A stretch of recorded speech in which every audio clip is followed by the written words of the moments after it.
Assalamualaikum warahmatullahi wabarakatuh.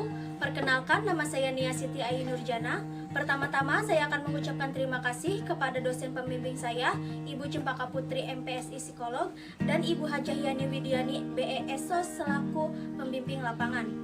Hari ini akan dilaksanakan sidang kerja praktik secara online dengan judul Pendampingan Sosial Terhadap Korban Kekerasan Dalam Rumah Tangga di Pusat Pelayanan Terpadu Pemberdayaan Perempuan dan Anak atau P2TP2A Karawang. Sebagai mahasiswa yang sedang melakukan kerja praktik, tugas-tugas yang dilakukan seluruhnya selalu berada di bawah bimbingan pembina P2TP2A. Di antaranya, menerima laporan dari klien, mempelajari dan mendiskusikan kasus yang sudah sampai terminasi maupun yang belum sampai terminasi. Ikut serta dalam kegiatan eksternal seperti rapat minggon di tiap kecamatan mengenai KLA.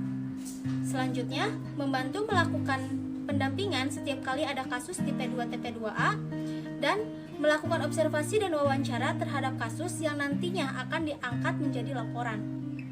Sebelum masuk ke latar belakang, saya akan menjelaskan terlebih dahulu mengenai P2TP2A.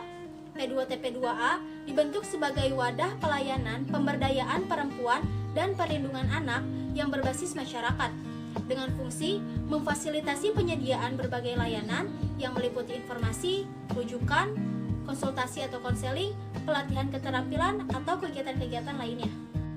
Poin pertama yang akan dibahas adalah latar belakang. Pada dasarnya, setiap orang ingin mendapatkan perhatian dan kasih sayang dalam hidupnya, baik itu dari keluarga, teman, atau bahkan pasangan. Setiap orang ingin memiliki pasangan yang ideal, yang mampu melengkapi dirinya. Dengan hadirnya seorang pasangan, maka kita tidak akan merasa kesepian karena ada pasangan yang menemani kita dalam suka maupun duka.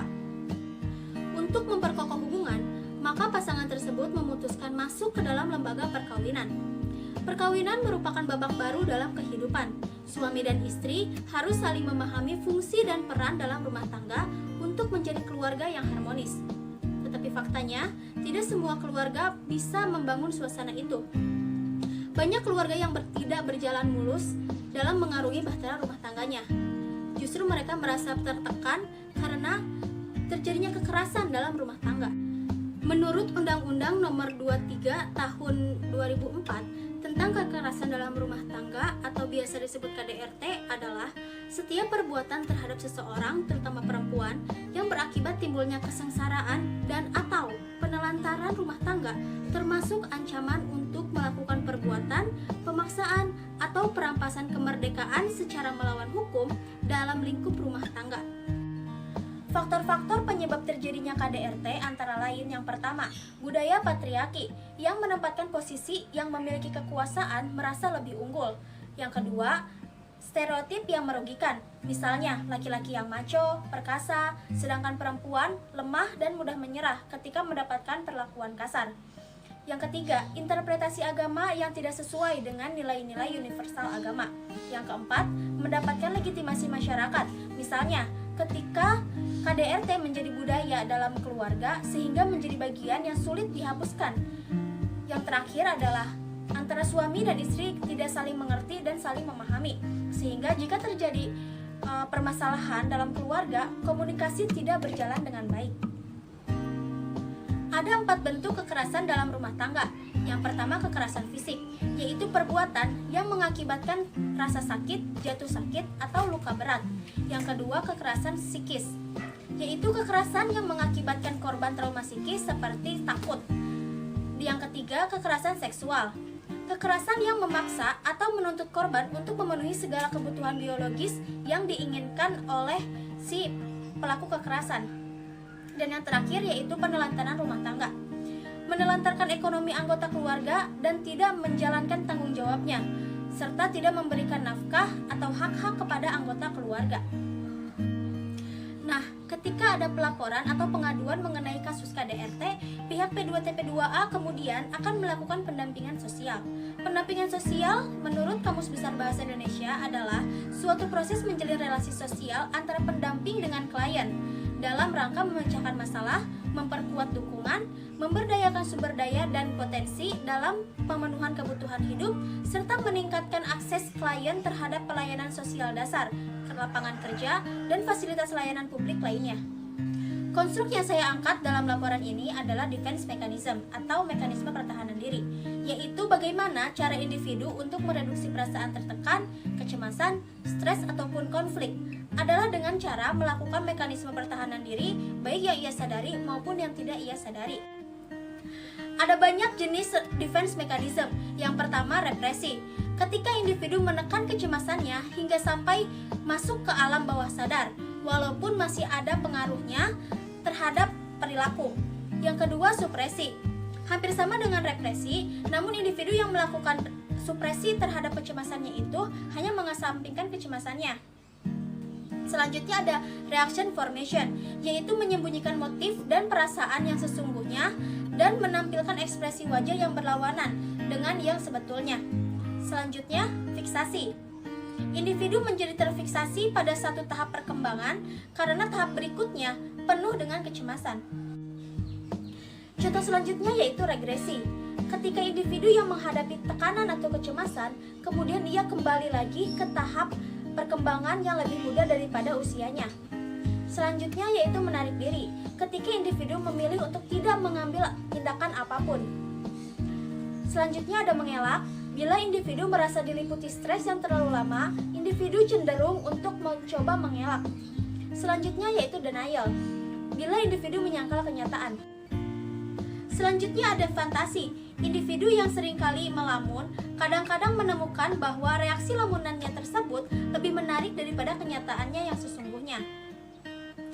Selanjutnya ada rasionalisasi, yaitu usaha individu untuk mencari alasan yang dapat diterima secara sosial untuk membenarkan atau menyembunyikan perilaku yang buruk. Selanjutnya intelektualisasi. Individu mempelajari situasi masalahnya atau merasa ingin tahu apa tujuan sebenarnya supaya tidak terlalu terlibat dengan persoalan tersebut secara emosional. Selanjutnya yang terakhir yaitu proyeksi. Cepat dalam memperhatikan ciri pribadi individu yang lain yang tidak dia sukai, dan dia harus menerima kenyataan akan keburukan dirinya sendiri. Baik, sekarang kita masuk ke uraian kasusnya. Pada tanggal 27 Februari 2020, L datang memenuhi panggilan dari pihak P2TP2A untuk dilakukan pendampingan atas pelaporan yang menyatakan bahwa L adalah korban dari tindak kekerasan dari suaminya, A. Dan L menginginkan bercerai karena sudah tidak tahan dengan sikap kekerasan dari suaminya. Pada kasus ini, L mengalami KDRT berupa fisik dan psikis. Kekerasan fisik yang dilakukan oleh A yaitu berupa menonjok dan menampar bagian tubuh L, terutama bagian wajah. Sementara kekerasan psikis dengan A menyatakan bahwa L bermuka badak. L mengakui bahwa pemicu terjadinya KDRT ini adalah ulah L yang cerewet, sikap L yang manja, dan seringkali membesarkan masalah kecil. Seperti ketika anaknya yang sedang sakit, L ingin diantar oleh suaminya. Sementara menurut klarifikasi dari A, saat itu ia sedang bekerja. Hal ini sesuai dengan salah satu faktor KDRT, yaitu antara suami dan istri tidak saling memahami dan tidak saling mengerti, sehingga jika terjadi permasalahan keluarga, komunikasi tidak berjalan sebagaimana mestinya. Saat dilakukan pendampingan dan juga ketika mediasi berlangsung, L seringkali melakukan defense mechanism berupa rasionalisasi dan reaction formation. Rasionalisasi, L selalu mencari alasan yang dapat diterima secara sosial untuk membenarkan atau menyembunyikan perilakunya. Salah satu contohnya yaitu ketika diberi nasihat untuk menggunakan pakaian tertutup. L berdalih bahwa ia sebenarnya ingin menggunakan pakaian tertutup, namun suaminya lebih menyukainya dengan penampilan terbuka. Dan reaction formation, yaitu ketika L berusaha menyembunyikan motif perasaan yang sesungguhnya dan menampilkan ekspresi wajah yang berlawanan dengan sebetulnya. L menangis karena menjadi korban, tetapi L mengakui bahwa ialah penyebab suaminya melakukan KDRT. Solusi dari kasus ini adalah pihak P2TP2A mengupayakan agar tidak terjadinya perceraian karena tidak ingin ada anak yang menjadi korban atas keegoisan dari orang tuanya, dan juga mengingat anak-anak yang masih membutuhkan figur seorang ibu dan ayah yang utuh.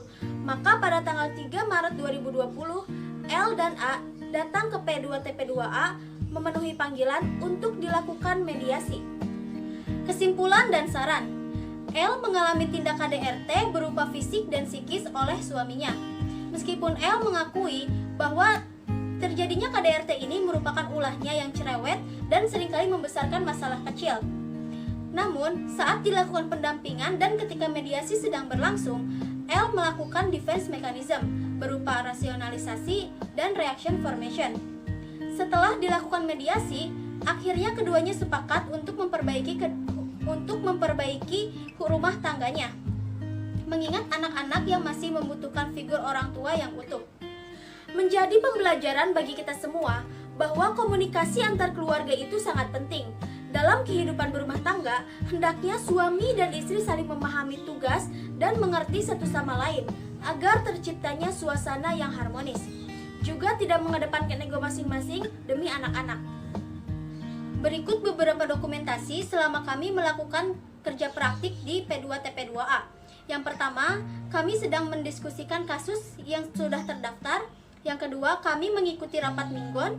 Yang ketiga, ketika dilakukan pendampingan terhadap saudari L. Dan yang terakhir, ketika mediasi berlangsung. Sekian presentasi dari saya. Mohon maaf apabila ada kekurangan. Semoga kegiatan kerja praktik ini dapat memberikan dampak positif bagi P2TP2A. Dan semoga untuk kegiatan kerja praktik yang selanjutnya dapat menutupi kekurangan dan tentunya lebih baik dari kami. Wassalamualaikum warahmatullahi wabarakatuh.